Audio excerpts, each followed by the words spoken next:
Nzayem ici, ballon devant avec Benjamin Nivet qui garde encore ce ballon. Attention, Benjamin Nivet, la frappe derrière et la parade et le but. Et le but pour l'Estac, signé Benjamin Nivet face à la passivité de la défense parisienne. Le petit attaquant troyen en a profité, ça fait 1-0 pour l'Estac. Inscrit ce but, Paoletta, c'est au fond, c'est l'égalisation. L'égalisation pour le Paris Saint-Germain, signé Pedro Miguel Paoletta sur penalty. Un but partout avec le 13e but pour l'Aigle des Açores. Et il a tort, Ronan Lecrom de venir protester. C'est un penalty indiscutable. Là, il y a un petit temps d'arrêt. C'est peut-être pour ça qu'il vient protester Ronan Lecrom. Ce petit temps d'arrêt que marque Paoletta avant de frapper, qui fait que les gardiens sont très souvent déstabilisés. C'est certainement pour ça qu'il est venu râler. On a vu Landreau, bien entendu, à sa grande joie. Rodriguez sur le côté gauche. Oui, il faut trouver le pendant de Diané à gauche. C'est vrai que ça a tendance à être un peu déséquilibré. Amara Diané avec cette fois de l'espace devant lui. Amara Diané qui réussit à donner ce ballon à Louis Ndoula. Le Ndoula a fonctionné avec ce ballon pour Paoletta. Il n'y a pas de hors-jeu. Le ballon est au fond. Le ballon est au fond et c'est Pedro Miguel Paoletta qui marque le deuxième but du Paris Saint-Germain. 2-1 grâce à ce doublé du capitaine portugais. Et voilà le Paris Saint-Germain qui repasse devant. Ouais, alors j'ai envie de signaler effectivement le talent, le grand buteur qu'est Paoletta, car il faut la mettre cette balle. Elle n'est pas si facile. Mais ce que j'ai surtout vu, c'est l'intuition, toute la vitesse, toute la vista de Diané pour servir Paoletta. Derrière, c'est du grand art. Ce ballon entre eux, regardez, juste ce qu'il faut pour le placeur de portée de Ronan Lecrom. Mais vraiment, Diané, il aura fait un bien énorme au Paris Saint-Germain avec son entrée. Ouais, c'est dur, c'est toujours dur d'entendre évidemment la déception des joueurs qui ont tout donné dans un championnat. Et puis lorsque la sentence tombe, regardez cette banderole. Ensemble, on n'a rien lâché. Merci à vous. Voilà le message que voulait transmettre le club qui a eu une histoire d'amour compliquée cette saison, forcément, Luc, avec ses supporters. Ah, mais c'est bien de remercier les supporters. On l'oublie peut-être un petit peu trop souvent en fin de saison.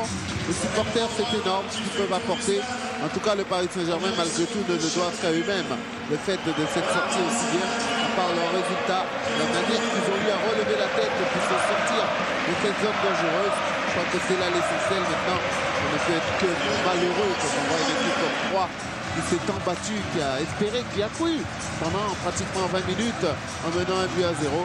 Que voulez-vous? Il faut des équipes qui descendent, d'autres qui vont nous retrouver. Et regardez, le symbole est encore plus beau puisque ce sont maintenant les joueurs qui sont venus tenir cette banderole et la montrer à l'ensemble du public du Parc des Princes ce soir pour remercier finalement ce public d'avoir été là une nouvelle fois ce soir derrière eux, de les avoir encouragés malgré ce but encaissé par Benjamin Nivet, d'avoir cru. Donc eh bien, ce championnat, on l'a dit, à domicile se termine pour les Parisiens. On sentait évidemment une envie d'en finir avec cette saison, de se libérer, de se sauver, puisqu'il faut bien sauver l'essentiel et de repartir la saison prochaine sur une autre aventure qu'on espère évidemment du côté des joueurs parisiens un peu plus glorieuse.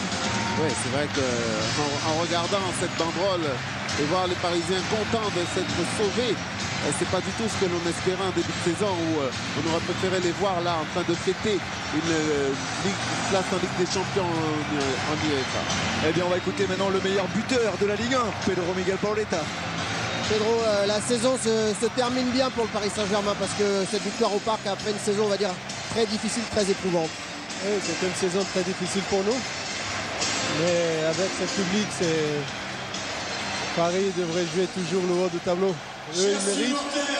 Ils nous ont sauvés aujourd'hui. Regardez le public. C'est fantastique. C'est super aussi pour eux. Je dis juste pour ma femme et mes enfants. C'est très important pour moi. Dans la saison, certainement meilleur buteur de la Ligue 1. C'est une belle saison pour Pedro Miguel Paoletta.